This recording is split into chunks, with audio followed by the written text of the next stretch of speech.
ರಾಜ್ಯದ 3 ಕ್ಷೇತ್ರದ ಉಪಚುನಾವಣೆಯಲ್ಲಿ ಕಾಂಗ್ರೆಸ್ ಭರ್ಜರಿ ಗೆಲುವು ಹಿನ್ನೆಲೆ ಕೋಲಾರದಲ್ಲಿ ಕಾಂಗ್ರೆಸ್ ಮುಖಂಡರು ಹಾಗೂ ಕಾರ್ಯಕರ್ತರು ಸಂಭ್ರಮಾಚರಣೆ ನಡೆಸಿದ್ದಾರೆ. ಇನ್ನು ಮಾಲೂರು ಶಾಸಕ ಕೆ.ವೈ. ನಂಜೇಗೌಡ ನೇತೃತ್ವದಲ್ಲಿ ಭರ್ಜರಿಯಾಗಿ ಸಂಭ್ರಮಾಚರಣೆ ನಡೆದಿದ್ದು, ಸ್ವತಃ ಮಾಲೂರು ಕಾಂಗ್ರೆಸ್ ಶಾಸಕ ನಂಜೇಗೌಡ ಕಾರ್ಯಕರ್ತರಿಗೆ ಸಿಹಿ ತಿನ್ನಿಸಿ ಸಂಭ್ರಮಿಸಿದ್ದಾರೆ. ಇನ್ನು ನೂರಾರು ಕೈ ಅಭಿಮಾನಿಗಳು ಹಾಗೂ ಕಾರ್ಯಕರ್ತರಿಂದ ಸಿಹಿ ಹಂಚಿ ಪಟಾಕಿ ಸಿಡಿಸಿ ಸಂಭ್ರಮಾಚರಣೆ ಮಾಡಲಾಗಿದ್ದು, ಬಿಜೆಪಿ-ಜೆಡಿಎಸ್ ಮೈತ್ರಿ ವಿರುದ್ಧ ಮಾಲೂರು ಶಾಸಕ ನಂಜೇಗೌಡ ಆಕ್ರೋಶ ವ್ಯಕ್ತಪಡಿಸಿ ರಾಜ್ಯದಲ್ಲಿ ಬಿಜೆಪಿ-ಜೆಡಿಎಸ್ ಮೈತ್ರಿ ಯಾವುದೇ ಕ್ಷಣದಲ್ಲಾದರೂ ಬೀಳ್ತದೆ ಅಂತ ವ್ಯಂಗ್ಯವಾಡಿದರು. ಇವತ್ತು ನಮ್ಮ ಕರ್ನಾಟಕ ರಾಜ್ಯದಲ್ಲಿ 3 ವಿಧಾನಸಭೆಯ ಬೈ ಎಲೆಕ್ಷನ್ ನಡೆದಿದೆ. ಇವತ್ತು ರಿಸಲ್ಟ್ ಕೂಡ ಬಂದಿದೆ. ಇವತ್ತು ರಿಸಲ್ಟ್ ನಮ್ಮ ದೇಶದಲ್ಲಿ ಕರ್ನಾಟಕ ರಾಜ್ಯದಲ್ಲಿ ಕಾಂಗ್ರೆಸ್ ಸರ್ಕಾರ ಪರ ಇದ್ದಾರೆ ಜನತೆ ಅಂತ ಒಂದು ದೇಶಕ್ಕೆ ಒಂದು ಸಂದೇಶವನ್ನ ಈ 3 ಕ್ಷೇತ್ರದ ಜನತೆ ಕೊಟ್ಟಿದ್ದಾರೆ. ತುಂಬಾ ಪ್ರತಿಷ್ಠಿತವಾದ ಕ್ಷೇತ್ರಗಳು 3 ಕೂಡ.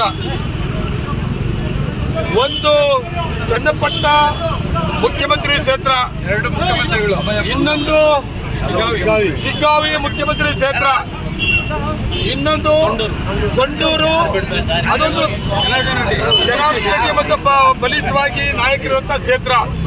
ಈ 3 ಕ್ಷೇತ್ರದಲ್ಲಿ ಕೂಡ ಸ್ಟ್ರೈಟ್ ಫೈಟ್, ನೇರ ಹೊಣೆ. ಅದೇನೋ ಮೈತ್ರಿ ಅಂತೆ ಬಿಜೆಪಿ ಮತ್ತೆ ಜೆಡಿಎಸ್ ಏನೋ ಮೈತ್ರಿ ಎನ್ಡಿಎ.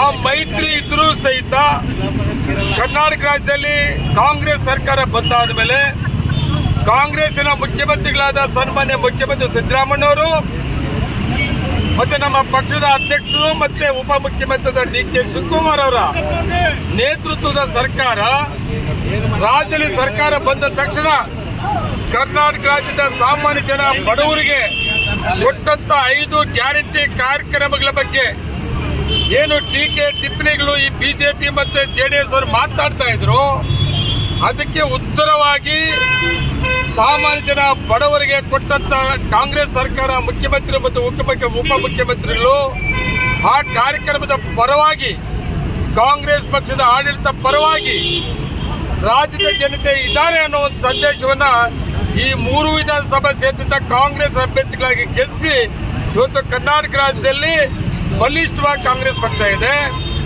ಸಾಮಾನ್ಯ ಜನ ಬಡವರು, ದೀನದಲಿತರು, ಅಲ್ಪಸಂಖ್ಯಾತರು, ರೈತರ ಪರವಾಗಿ ಈ ಕಾಂಗ್ರೆಸ್ಸಿನ ಆಡಳಿತ ಇದೆ ಅನ್ನೋದು ಸಂದೇಶವನ್ನ ಕೊಟ್ಟಿದ್ದಾರೆ.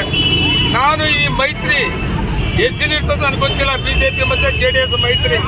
ಆ ಮೈತ್ರಿ ನಾಯಕರಿಗೆ ಹೇಳ್ತೀನಿ, ಇನ್ನಾದರೂ ಬಾಯಿ ಗಟ್ಟಿಗೆ ಮುಚ್ಚಿಕೊಂಡು ಕೊಟ್ಟಂತ ಆಡಳಿತವನ್ನ ಕರ್ನಾಟಕ ರಾಜ್ಯ ಜನತೆ ಒಪ್ಪಿದ್ದಾರೆ. ಈ ಕಾಂಗ್ರೆಸ್ನ ಆಡಳಿತ ಪರ ಇದ್ದಾರೆ. ಇನ್ನೂ 3.5 ವರ್ಷ ಸುಮ್ಮನೆ ನನ್ನ 3.5 ವರ್ಷ ಕರ್ನಾಟಕ ರಾಜ್ಯದಲ್ಲಿ ಬಲಿಷ್ಠವಾಗಿ ಕಾಂಗ್ರೆಸ್ ಇದೆ. ಮತ್ತೆ ನೀವು ಏನು ಮಾಡೋಕ್ಕಾಗೋದಿಲ್ಲ. ನಮ್ಮ ಪಕ್ಷದ ಅಧ್ಯಕ್ಷರು ಹೇಳ್ತಾರೆ ಪ್ರತಿಯೊಂದು ಸಭೆಯಲ್ಲಿ ಕೂಡ ಡಿ.ಕೆ. ಶಿವಕುಮಾರ್ ಅವರು ಈ 3.5 ವರ್ಷ ಅಲ್ಲ, ಇನ್ನೂ ಮತ್ತೆ 5 ವರ್ಷ ನಾನೇ ಈ ಕರ್ನಾಟಕ ರಾಜ್ಯದಲ್ಲಿ ಕಾಂಗ್ರೆಸ್ ಸರ್ಕಾರ ಇರ್ತದೆ ಅಂತ ಹೇಳ್ತಾರೆ. ಕನಸನ್ನ ಬಿಡಬೇಕು. ನಿಮ್ಮ ಮೈತ್ರಿ ಕನಸನ್ನ ಇವತ್ತು ರಿಜೆಕ್ಟ್ ಮುಖ್ಯನ ಬಿಟ್ಬಿಡಬೇಕು.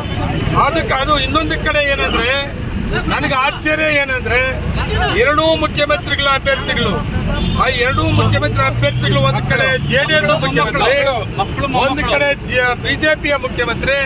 ಈ 2 ಕ್ಷೇತ್ರದಲ್ಲಿ ಹೀನಾಯವಾಗಿ ಕಾಂಗ್ರೆಸ್ ಜೆಡಿಎಸ್ ಮತ್ತೆ ಬಿಜೆಪಿ ಸೋತು ಕಾಂಗ್ರೆಸ್ನ ಅಭ್ಯರ್ಥಿ ಗೆದ್ದಿರೋದು ಒಂದು ಇತಿಹಾಸ.